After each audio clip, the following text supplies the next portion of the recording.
Siapa yang bakal menyangka ini adalah wajah baru dari tempat pengelolaan sampah terpadu Bantar Gebang. Ruang terbuka hijau ini mengelilingi tempat pengelolaan sampah yang menjadikan Bantar Gebang lebih asri dan sejuk. Tak ada lagi sampah berceceran di sepanjang jalan menuju tempat pengelolaan sampah. Ruang terbuka hijau pun ampuh meminimalisir bau tidak sedap dari sampah. Lalu, bagaimana dengan gunungan sampah yang selama ini melekat dengan Bantar Gebang? Kini, gunungan sampah yang tak beraturan telah disusun seperti piramida atau terasering sehingga terlihat lebih rapi. Perubahan demi perubahan dilakukan setelah TPST Bantar Gebang dikelola sepenuhnya oleh pemerintah Provinsi DKI Jakarta. Di bawah kelola Dinas Lingkungan Hidup, TPST Bantar Gebang semakin tertata. Bukan hanya terhadap pengelolaan sampah, perubahan yang lebih baik juga diperuntukkan bagi pekerja harian lepas bidang kebersihan dari segi upah maupun jaminan kesehatan dan ketenaga kerjaan. Unit pengelola sampah terpadu Bantar Gebang pun terus berbenah, salah satunya dengan menambah jumlah alat berat. Meski TPST Bantar Gebang belum memiliki intermediate treatment facility, namun tumpukan sampah telah dikelola dengan cara sanitary landfill. Cara ini mampu menutupi sampah dengan tanah merah dan geomembran sehingga tumpukan sampah dapat ambles atau masuk ke dalam tanah guna mengantisipasi longsor saat hujan. Selain itu, pengelolaan sampah juga dilakukan dengan meningkatkan teknologi IPAS, yaitu menyaring air dari sampah. Juga menggunakan powerhouse atau gardu listrik yang mengubah gas metan pada sampah menjadi sumber daya listrik. Yang tak kalah menarik, sampah-sampah di Bantar Gebang juga diolah menjadi pupuk kompos. Namun, yang diolah adalah sampah pasar tradisional dengan kapasitas produksi hingga 40 ton per hari. Peningkatan mutu juga terlihat dari tidak adanya lagi antrian truk yang hendak masuk ke TPST Bantar Gebang.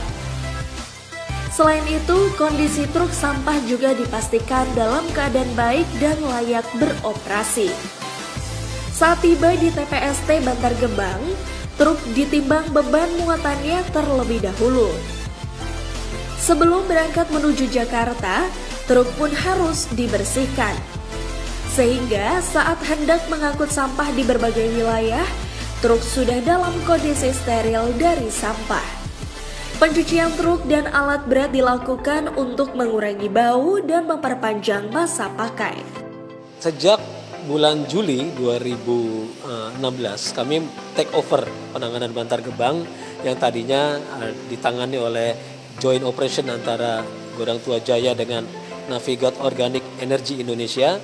Akhirnya kami men-take over terhadap pengelolaan TPST Bantar Gebang. Sejak di take over itu memang segala sesuatu penanganan Bantar Gebang menjadi tanggung jawab dan menjadi penanganan secara swadaya, swakelola oleh dinas kami, Dinas Lingkungan Hidup yang saat ini sudah menjadi nama Dinas Lingkungan Hidup. Ada 7.000 ton sampah yang kami tangani di sana, ya. Alhamdulillah penanganan terkait dengan manajemen transportasi truk sampahnya sudah berjalan baik. Kemudian di internal Bantar Gebang kami terus melakukan pembenahan di internalnya, ya. Untuk sisi eksternalnya, Biro Tata Pemerintahan DKI sudah membantu terkait dengan pola kerjasama antar daerah seperti memberikan bantuan keuangan, kompensasi uang bau misalnya, termasuk juga membantu sarana-prasarana infrastruktur bagi pemerintah Kota Bekasi. Nah, di internal Bantar Gebang kami terus melakukan pembenahan. Contohnya, kami memperbaiki jalur jalan dengan speed grid, ya, dengan anggaran kami dari Dinas LH. Kemudian kami melakukan penataan terhadap titik-titik buang, zonasi-zonasi yang ada di situ. Bahkan yang menarik sekali, penataan titik buang itu menjadi viral di sosial media, di mana bentuknya menjadi seperti piramida yang dulunya hanya sekedar dibuang, tapi kita mulai membuat semacam trap-trap sehingga lebih baik pengelolaannya. Kami melakukan pengurukan juga terhadap Kali Ciasem yang ada di situ, yang dulunya parah sekali kotor, ya. Kami terus melakukan itu. Kami membuka lagi namanya saluran-saluran air yang ada di sana selama tertutup dengan sampah-sampah. kemudian pengelolaan komposnya kami optimalkan, kemudian kami sedang berusaha mengoptimalkan ya terhadap pengelolaan ekstrak engine-nya, terhadap pengelolaan air listrik listrik yang ada di situ yang tadinya hanya di kisaran 0,5 megawatt, kami sedang mencoba optimalkan di atas itu. Semua ini kita lakukan untuk memberikan pembuktian kepada pemerintah Kota Bekasi, memberikan pembuktian kepada Pemprov DKI Jakarta bahwa Dinas LH mempunyai kemampuan dalam pengelolaan di TPST Bantar Gebang. Jadi saya harap ke depan kita bersama-sama bisa memberikan pembuktian bahwa TPST Bantar Gebang bisa kita kelola dengan lebih baik lagi.